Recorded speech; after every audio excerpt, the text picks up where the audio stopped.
Jelangkung jelangkung datang tidak dijemput, pergi tidak diantar. Selamat datang di jalan-jalan malam.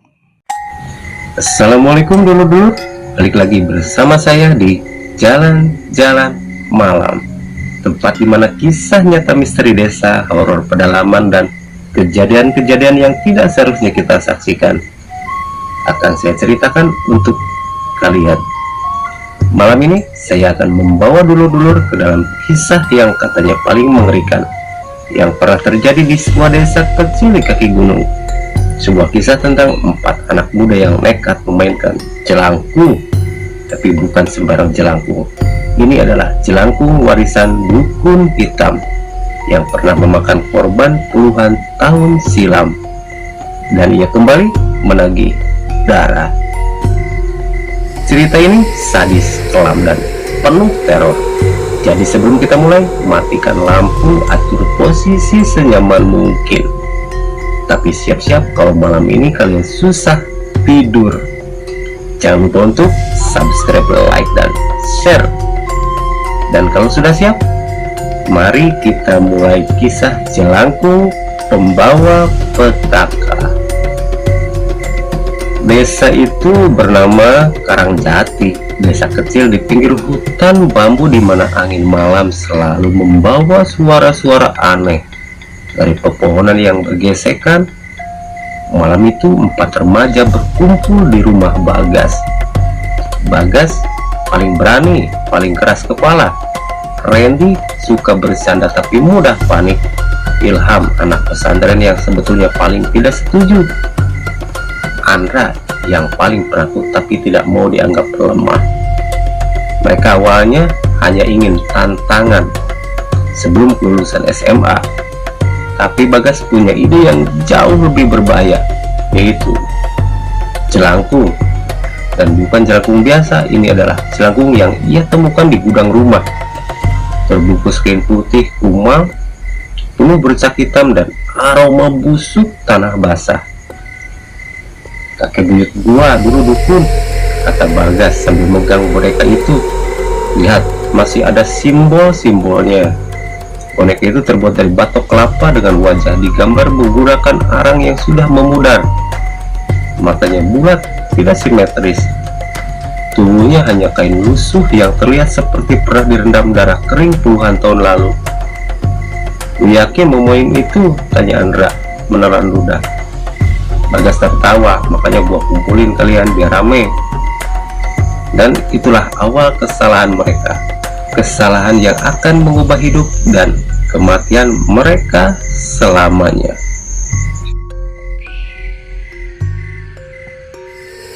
Jelangkung jelangkung datang tidak dijemput, pergi tidak diantar.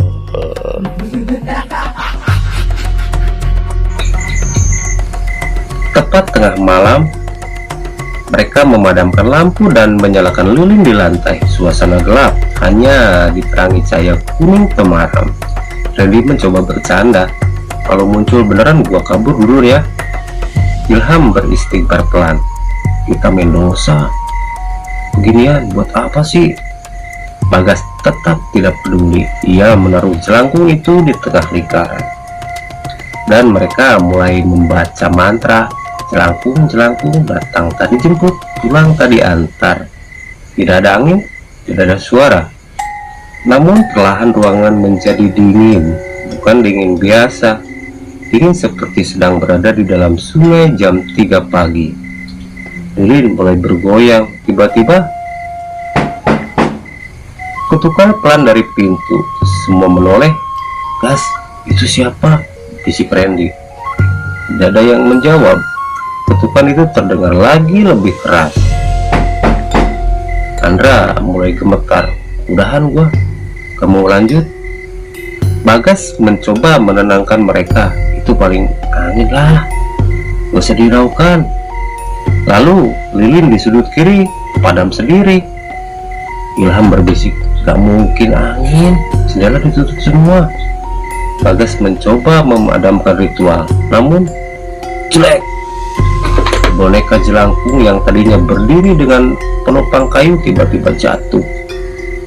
Tapi bukan jatuh biasa, boneka itu jatuh menghadap mereka. Tidak di Seperti seseorang yang tiba-tiba menunduk menatap mangsanya. Randy mulai mundur. Udahan, serius, gua gak mau lagi. Bagas menelan ludah. Untuk pertama kalinya ia mulai merasa takut. Ia mendekat ingin mengambil boneka itu, namun sebelum tangannya menyentuh, tukrek, suara melengking seperti 100 serangga mati bersamaan memenuhi ruangan. Lilin kedua padam, lilin ketiga juga padam, menyisakan satu lilin. Dan di tengah cahaya yang hampir padam, tangan boneka jelangkung bergerak sendiri. Ia mengangkat tangan kanan perlahan seperti melambai. Andra berteriak, Randy ikut menjerit. Ilham langsung membaca ayat kursi. Bagas terpaku. Lalu semua lilin padam. Dalam gelap total mereka hanya mendengar suara langkah kecil banyak berputar mengelilingi mereka. Gas, tolong, gua nggak bisa lihat, teriak Randy. Tenang, ponsel, senter ponsel, teriak Bagas. Senter menyala dan mereka melihat sesuatu yang membuat mereka hampir muntah. Di lantai tepat di dekat kaki Bagas, jelangkung itu merangkak. Tubuhnya membungkuk seperti serangga. Kainnya terseret menimbulkan suara seperti daging lembek digesek lantai. Tapi batok kepalanya bergeser. Krek, krek, krek. Wajah arangnya memanjang seperti ditarik dari dalam. Ilham menjerit, gas, buang itu. Bagas terpaku, kakinya tidak bisa digerakkan. Air matanya keluar tanpa ia sadari. Jelangkung itu menaikkan kepalanya dan tersenyum. Dari senyumnya melebar lebih lebar hingga wajah batoknya retak. Randy menendangnya sekuat tenaga dan boneka itu terlempar ke dinding. Tapi ketika mereka menoleh ke arah mana boneka itu jatuh, boneka itu sudah tidak ada. Cabut, teriak Bagas dan mereka berlari keluar rumah. Malam itu gelap sekali, tidak ada lampu jalan, angin keras, tapi suara yang mengikuti mereka jauh lebih menakutkan. Seperti puluhan kaki kecil mengejar mereka. Ilham membaca doa sekuat mungkin. Andra menangis sambil tersandung karena takut Randy menariknya. Namun ketika mereka sampai jalan di dekat sawah, suara jeritan perempuan terdengar dari hutan bambu. Jeritannya panjang, serak, seperti seseorang yang diseret di tanah berbatu. Bagas menoleh karena ia merasa ada sesuatu bergerak di pinggir sawah, dan ia benar. Sial, itu apaan? Suaranya bergetar. Seseorang atau sesuatu sedang berjalan ke arah mereka. Gerakannya tersentak-sentak. Kain putih lusuh menutupi tubuhnya. Kepalanya bertekuk ke samping nyaris 90 derajat. Dan tangan kirinya memegang boneka jelangkung itu. Lari! Randy mendorong Bagas. Mereka lari sambil menangis. Makhluk itu mengejar. Setiap langkahnya terdengar seperti tulang-tulang yang bergesekan. Krek, krek, krek, krek, krek, krek, krek. Randy menjerit ketika makhluk itu hampir menyentuh punggungnya. Andra terjatuh lagi, kakinya tersangkut akar. Wah, nggak bisa, Andra berteriak. Bagas mencoba menariknya. Namun dari belakang Andra, makhluk itu tiba-tiba muncul dari gelap. Tangan kurusnya mencengkram bahu Andra. Suara retakan, Andri menjerit setengah mati. Ah! Tapi makhluk itu tidak menariknya. Makhluk itu mendorong Andra dengan kekuatan tidak manusiawi hingga tubuhnya terbanting ke pematang sawah. Tubuh Andra jatuh keras. Kakinya memutar aneh, bukan ke arah yang seharusnya. Randy menjerit kencang, Andra! Andra tidak bisa berdiri. Dia hanya meraung memohon, jangan tinggalin gua, tolong. Suara langkah kecil semakin dekat. Ilham menangis sambil menarik Randy. Kita mati kalau berhenti. Allahu Akbar. Bagas yang paling keras kepala akhirnya mengangkat Andra bersusah payah. Tapi tubuh Andra berat dan sesuatu mulai keluar dari kegelapan.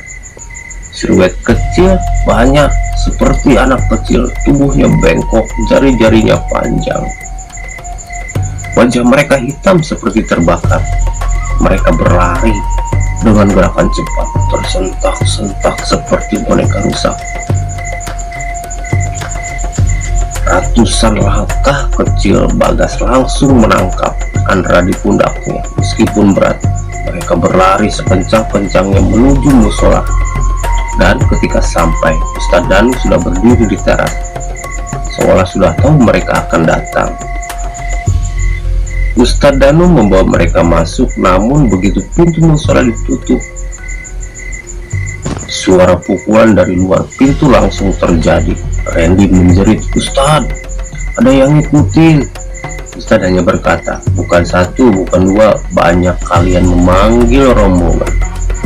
Kutukan berubah menjadi goresan, kretok, kretok, kretok, kretok, kretok, seperti kuku panjang menggores kayu. Ilham memeluk dirinya sendiri sambil menangis. Bagas menarik Andra yang kini hampir pingsan. Kakinya benar-benar bengkok. Ustadz membuka kitab dan mulai membaca doa keras-keras. Namun saat bacaan dimulai, atap musola berbunyi tap tap tap tap tap. Langkah kecil banyak. Randy berteriak ketakutan, "Ya Allah, mereka di atas!" Ustadz semakin keras membaca doa. Tiba-tiba brak! Salah satu genteng pecah, sesuatu jatuh ke dalam musola. Randy refleks menyorotkan senter dan mereka melihat boneka jelangkung itu jatuh dari atap. Kepalanya retak, tangan kanannya patah, mulutnya terbuka seperti menjerit. Tapi ya, bergerak. Perut kainnya menggelembung seperti ada sesuatu yang hidup di dalam. Bagas tidak tahan lagi. "Apa yang harus kita lakuin, Tad?" Ustadz membungkus jelangkung dengan kain putih dan menyiramnya dengan air doa. Boneka itu mengeluarkan suara seperti air panas yang disiram ke daging. Dan dari luar musola, jeritan perempuan terdengar lagi, namun kali ini lebih dekat, lebih jelas, lebih marah. Ustadz berkata dengan suara tegas, "Kalian harus mengantarnya pulang, kalau tidak kalian menjadi gantinya." Bagas hampir pingsan. "Apa maksudnya gantinya?" "Jelangkung itu tidak datang sendirian," jawab Ustadz. "Kalau menyambut roh yang terperangkap, dan sekarang mereka menuntut korban." "Berapa korban?" tanya Ilham. Ustadz menetap mereka satu persatu. "4." Semua terdiam. "4? Ya, jumlah mereka." Andra langsung muntah. Randy hampir pingsan. Ilham menutup wajah sambil membaca doa. Bagas merasakan tubuhnya dingin. "Tidak bisa begitu, Tad. Kami gak mau mati," teriak Bagas. Ustadz menarik nafas. "Ada satu cara." Mereka menatapnya dengan harapan. "Kalian harus membakar jelangkung ini di tempat asal arwah itu dipanggil, di kuburan dukun hitam di hutan bambu. Sebuah langsung pucat. Itu adalah tempat yang bahkan warga desa tidak berani lewat di siang hari. Tapi kita harus melakukannya malam ini," kata Ustadz. "Kalau tidak, mereka akan mengambil kalian satu persatu." Mereka berjalan ke hutan bambu ditemani Ustadz hanya membawa lampu minyak. Andra dipapah oleh Bagas dan Randy. Malam itu hutan bambu terasa seperti makhluk hidup. Cahaya bulan tertutup awan, angin tidak berhembus, semuanya sunyi. Kecuali suara bambu yang berderak pelan seperti tulang patah. Krek, kretek, krek. Ilham langsung berkata, "Ustadz, kita diikutin." Ustadz mengangguk dari tadi. Bagas menoleh dan ia melihatnya. Siluet banyak anak kecil berjalan mengikuti mereka dari belakang. Tubuh mereka retak seperti boneka kayu, matanya kosong, mulutnya robek. Namun mereka berjalan tanpa suara, sampai Reni menginjak ranting. Krak, ratusan kepala kecil itu menoleh bersamaan. Randy hampir pingsan lagi. Ustadz cepat-cepat mengangkat jelangkung yang dibungkus kain. "Ayo, jangan berhenti." Perjalanan semakin dalam, hutan semakin gelap. bambu semakin rapat dan akhirnya mereka sampai di sebuah area tanah merah. Tempat yang konon adalah makam dukun hitam.